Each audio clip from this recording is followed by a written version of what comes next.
Okay, so I want to talk 2024 election strategy. Buckle up, because today we're diving into some unconventional moves. We're talking Trump on Joe Rogan. Yeah, that Joe Rogan. It's fascinating, really, how candidates are using these non-traditional media platforms to reach voters these days. This isn't just about Trump and Rogan. It's really a sign of a shifting political landscape, isn't it? Absolutely.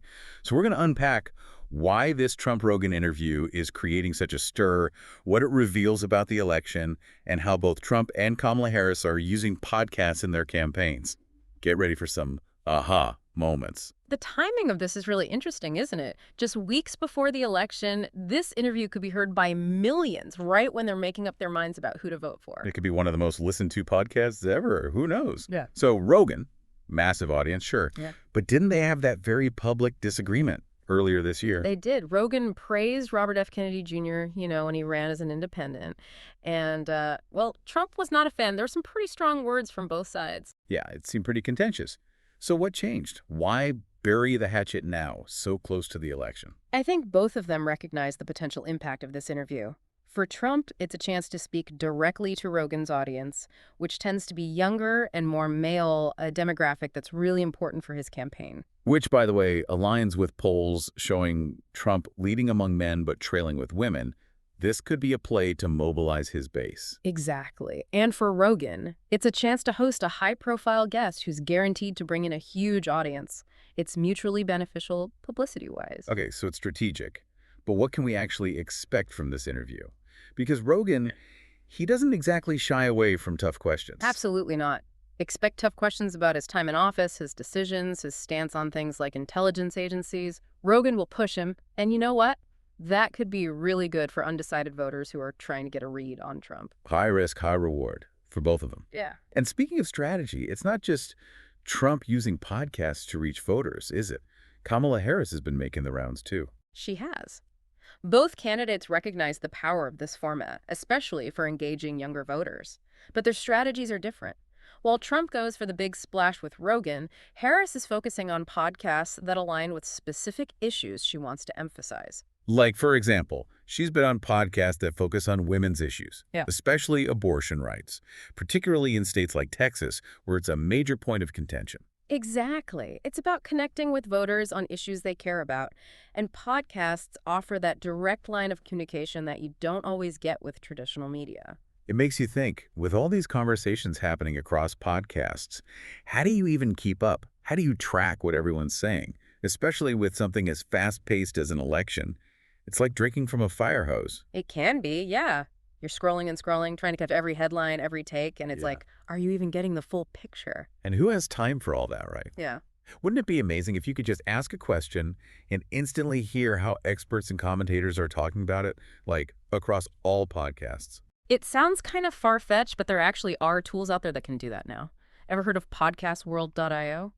Podcastworld.io. Oh, what's that? So it's this AI-powered search engine, but specifically for podcasts.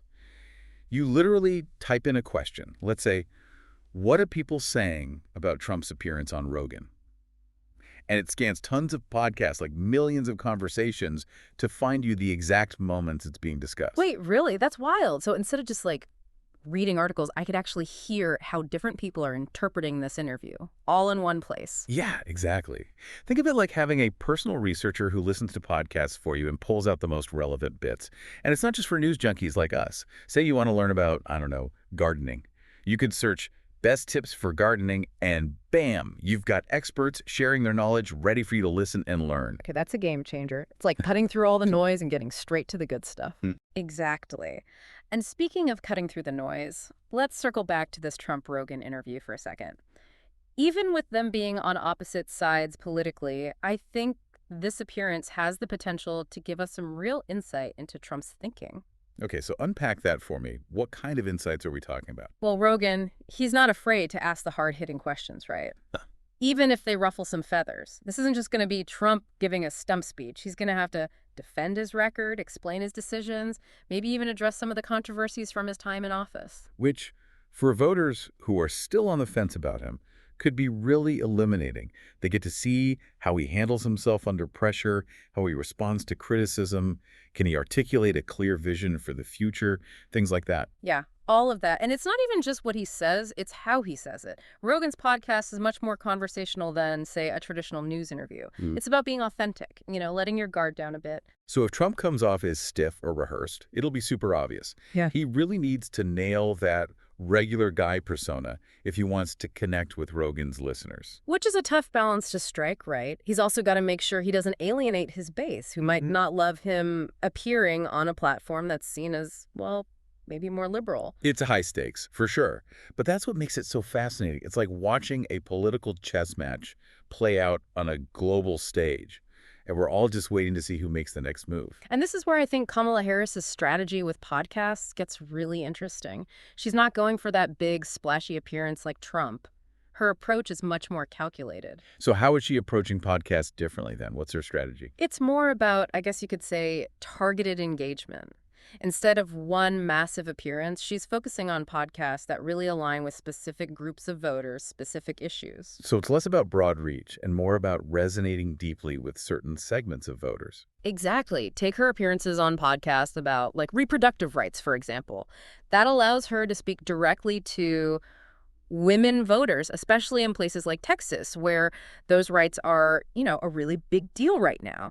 She can address concerns directly, maybe sway some undecided voters in a way that you just couldn't do through traditional media. It's almost like she's, I don't know, sidestepping the filter of mainstream media and having a one-on-one with voters who really care about these issues. Right. And it really speaks to a larger trend we're seeing in political communication.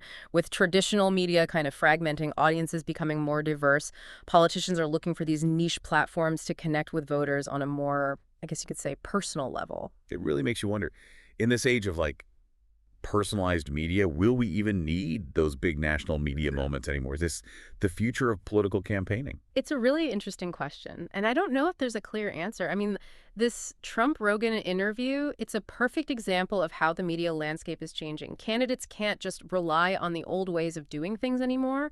They have to, meet voters where they are, whether that's a popular podcast or some niche online forum or even social media, Like right? the rule book for political engagement is being rewritten right in front of us. Absolutely. And the candidates who can adapt, who can figure out how to connect authentically, speak to what voters actually care about in this new media world, those are the ones who are going to come out on top. And this isn't just about podcasts or even this particular election. It's a fundamental shift in how we consume information and how we engage in the political process as a whole. Wow. Talk about a deep dive. Mm. Who knew one little podcast interview could lead to such a big conversation about the future of politics and media? Right. It just goes to shit how these little everyday choices, who a candidate talks to, where they choose to speak it, can really reveal these larger trends and potential turning points in our political landscape. It definitely leaves you with more questions than answers. Is this the new normal for political campaigning or just a flash in the pan? What happens to political discourse if candidates can just bypass traditional media altogether? So much to think about. Lots to ponder, for sure. But I think one thing's for certain. The political landscape is changing, and we're all along for the ride. That is for sure. Well, that's all the time we have for today's deep dive. Thanks for joining us as we explore the wild world of podcasts and politics. Until next time, keep listening, keep thinking, and keep asking those deep questions.